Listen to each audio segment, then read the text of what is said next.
अस्सलाम वालेकुम। खालिद मुस्तफ़ा का सलाम और आदाब कबूल कीजिए। मैं हूं अपने प्रोग्राम नाजरा के साथ कनाडा से हाजिर खिदमत।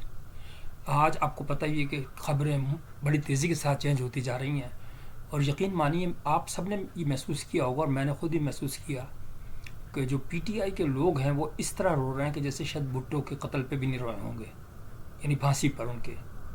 इतनी बेचैनी है। मैंने बहुत से प्रोग्राम देखे। एक तो एतज़ाज़ एहसन साहब को देखा। एतज़ाज़ एहसन साहब मैं जानता हूँ, उनकी बड़ी मैं तारीफ़ करता हूँ, लेकिन ज़ाहिर उम्र के हिसाब से फिर वो उनके पास इतनी वो कैपेसिटी नहीं रहती इंसान के दिमाग के अंदर। अगर वो इतने दिलेर थे तो जरदारी को भी बुरा भला कहते।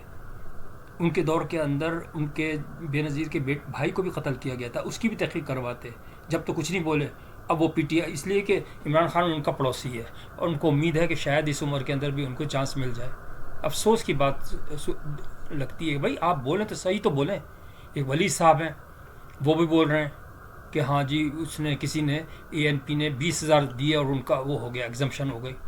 भाई आप आपके वकील 30,000 दे देते, ऑफर कर देते। आपके वकीलों की मैंने पूरी रवादात पूरी सुनी है, उनकी जो वो थे ना हेयरिंग, उसकी पूरी सुनी है। वो जो थे चीफ जस्टिस साहब, काजी साहब, हेल्प करना चाह रहे थे पीटीआई की दो तरीके से। नंबर एक, वो तो चाह रहे थे कि भाई हम एक हफ्ता और दे देते हैं, तुम इलेक्शन करवाओ। तो झूठा सच्चा इतना क्लियर इशारा और किसको देगा आदमी कि यार तुम झूठा सच्चा करा लो, लेकिन कागज़ की पेट भर दो। अब भाई अब उनको बना लो, जिन्होंने शिकायत कर दी है, जिन्होंने मैटर आ गया है रिकॉर्ड पर, फिर तो आपको करना पड़ेगा ना। ये तो नहीं हो सकता कि ये दुनिया है, इस रूल भी चलता है, कोई चीज़ ऐसे तो नहीं होता कि आपने मजाक बना रखा है कि हाँ 20,000 उसको दिए। अरे आपके जो वकील थे वो उस वक्त क्यों नहीं बोले?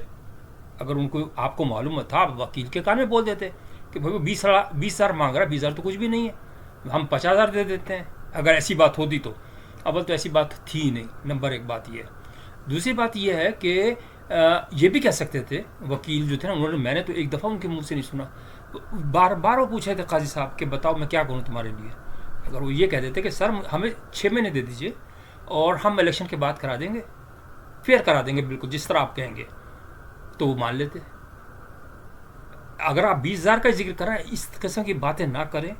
मुल्क पहले ही तबाह हो चुका है और आप इसको और तबाह करना चाह रहे हैं, तो लानत है ऐसे लोगों पे। मैं तो ये कहता हूँ भाई, आप इतनी बड़ी बात आप चीफ जस्टिस के मुतालिक और अदली के मुतालिक ओपन फोरम के अंदर किसी सहाफ़ियों को बयान दे रहे हैं और वो ये कह रहे हैं कि 20,000 उन्होंने लिए। इसका मतलब ये है कि ये शो करना चाह रहे थे कि वो रिश्वत ली उन्होंने 20,000। अरे अगर सुप्रीम कोर्ट अगर रिश्वत ही लेनी चाहे ना तो 20 करोड़ भी कम है उनके लिए। कैसी बातें करते हैं यार। आपके वकीलों की तैयारी माजरत के साथ नहीं थी, इनकम्पिटेंसी भी थी उनकी। जो वो थे ना हामिद खान साहब, मैं आपको बता दूं, वो तो ऐसा लगता है जैसे सोए हुए हैं। वो हमेशा मेरे ख्याल डिप्रेशन की गोलियां खाते हैं, जिसकी वजह से वो हमेशा ऐसा लगता है जैसे नींद में बोल रहे हैं। उनको सिर्फ वो एक्सपर्ट हैं आइन की, एक छोटी सी किताब है वो ही पढ़ते रहते हैं सारी रात। क्रिएटिविटी उनके अंदर नाम की नहीं है। सोच वो सकते नहीं, सिर्फ हवाले दे सकते हैं कि इस पेज पे ये है, इस पेज पे ये है। दूसरे जो थे, एक अच्छा बाबर साहब जो थे, भाई बाबर साहब को आप मना लेते पहले से, क्यों नहीं मनाया आपने? भाई उनको भी कोई ओहदा दे देते। हर इंसान अपने लिए वो करता है, उसको कोई ओहदा छोटा मोटा दे देते कि भाई आप मान जाएं अभी इस वक्त, बाद में हम कर लेंगे, देख लेंगे आपको। ये होती टैक्ट। आप लोगों को टैक्ट आता नहीं, ज़बरदस्ती करना चाहते हैं। और रात एक प्रोग्राम मैंने देखा एक साफ़ी का, वो खैर अच्छा साफ़ी है, वो लड़का है सा है, तो वो कहने लगा कि यार इमरान खान को तो पता ही नहीं, ये तो मासूम था, वो तो अंदर बैठा है, उसको तो पता ही कुछ नहीं, ये खुद ही बंदर बाट कर रहे हैं, 4-4 करोड़ भी ले रहे हैं और सब कुछ कर। तो भाई ये तो बात सही होगी ना। तो उसने, जब इमरान खान ने कहा था कि मुझे कुछ पता नहीं, बाजवा ने सब कुछ किया, तो इसका मतलब यही है कि आप वो थे, रंगीले शाह थे, आपको पता ही नहीं था ना, आपको सिर्फ बिठा दिया था अंगूठा लगाने के लिए। और क्या था आपके पास? आपको एक लड़की दे दी थी औरत किसी से छुड़वा कर, और हेलीकॉप्टर दे दिया था, जाओ भाई ऐश करो। तो आपने क्या करना था? कुछ भी नहीं करा था। मैं ऐसे लोगों पे लानत भेजता हूँ, सब लोगों पे। भाई अगर मिसाल के तौर पर पीपल्स पार्टी ने भी को भी तो निशान नहीं दिया था, तीर, वो तलवार। एक दफ़ा था ना आपको, जब उन्होंने बनाई थी, दूसरी पार्टी बना ली थी और उन्होंने तीर ले लिया था, उसमें कौन सी बड़ी बात थी? अगर आप चीफ जस्टिस से मांगते कि सर मैं, चलो अगर बल्ला नहीं दे रहे, तो इतने भी तो पागल, तो इतने भी जाहिल नहीं। आजकल तो सारे मीडिया पे बैठ रहे हैं, जाहिल औरतें भी जानती हैं कि किस तरह पैसा ट्रांसफ़र होता है। आप क्या बात कर रहे हैं? कौन सी जहाँ हालत है? आप जब से वो कंप्यूटर आया, सोशल मीडिया आया, हर इंसान के अंदर जहानत आ गई है। तो वो अगर वो नहीं जानते थे कि अगर इमरान खान को मिसाल के तौर पर बैट नहीं मिला था तो गिलव्स ले लेते, गिलव्स नहीं मिला था तो गिलव्स तो बहुत अच्छा था, तो बॉक्सिंग की तरह तो शो होता कि मोहम्मद अली का ये बॉक्सर है निशानी, विकेट ले लेते, कोई चीज़ ऐसी ले लेते, कोई उससे फर्क कोई नहीं पड़ता है। आपका सेम सिनारियो सेम होना चाहिए, मतलब आप बैट से मुराद जो क्रिकेट की चीज़ें है ना उसको आप ले लेते, कोई बड़ी बात नहीं थी कि इतने इतने जाहिल नहीं है पाकिस्तान में अब, पहले थे जब ये मीडिया नहीं था, अब नहीं है, अब ये बकवासबाजी है कि उसने ये कर दिया, उसने चीफ जस्टिस ने जितनी अच्छी तरीके से और जितना ईमानदारी से किया। अब एक साहब थे वो कहने लगे कि ये सारा चक्कर जो है ना उसका है, प्रोग्राम भी आ रहा है आजकल, मैं क्या कह रहा हूँ कि सारा चक्कर chief of the army staff mister क्या नाम है उनका जो आजकल है चीफ हाफिज़ साहब उनका है। भाई हाफिज़ साहब का क्यों होगा इससे, उसको इमरान खान के ख़िलाफ़ उनको क्या ज़रूरत पड़ी है, मुझे बताए तो सही ना, उनको कौन सा फ़र्क पड़ जाएगा।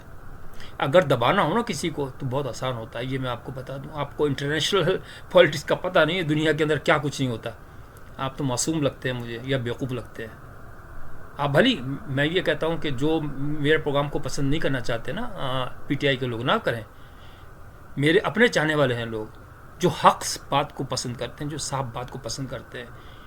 अच्छी बात आप इमरान खान की ज़रूर वो करें कि भाई हाँ ठीक है, आप दूसरा निशान ले लेते। मैं तो पहले कहा था कि ये इसको इलेक्शन नहीं लड़ने देंगे, इसके खिलाफ इतने मुकदमात हैं, जो इसने गलतियाँ की हैं वो तो हैं ना अपनी जगह पर, आप उसको तो नहीं छुपा सकते ना। आप कहते हैं कि हर चीज़ माफ़ कर दो और फिर नए से शुरू करो, ऐसा नहीं हो सकता। अब वो उनके हाथ से गेम निकल चुका है, जब वो क्रिकेट के बादशाह हैं तो वो फिर गेम का पता होगा उनको कि गेम अब उनके हाथ से निकल चुका है।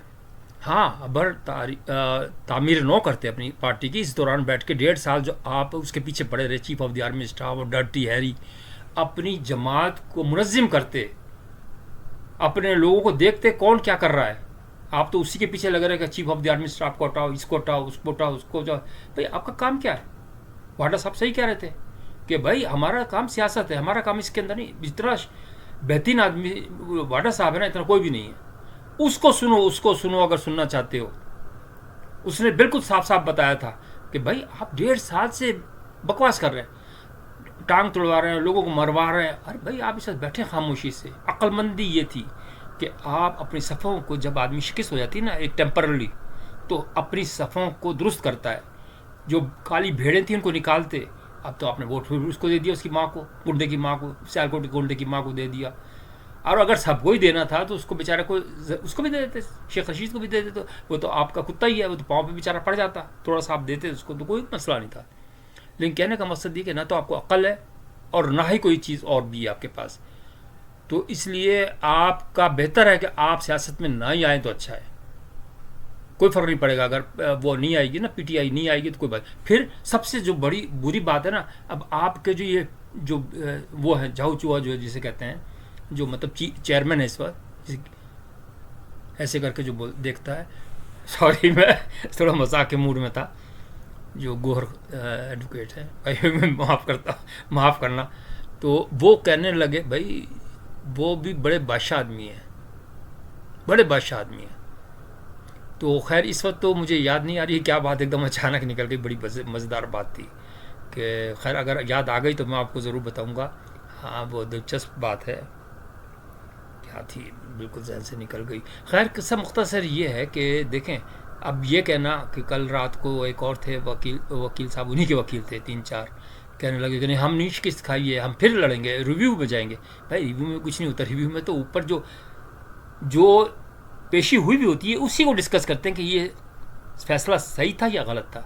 तो लोगों को गलत पत्ती पे ना पड़ा है, अब आपकी जमात ख़त्म हो चुकी है, दैट्स इट।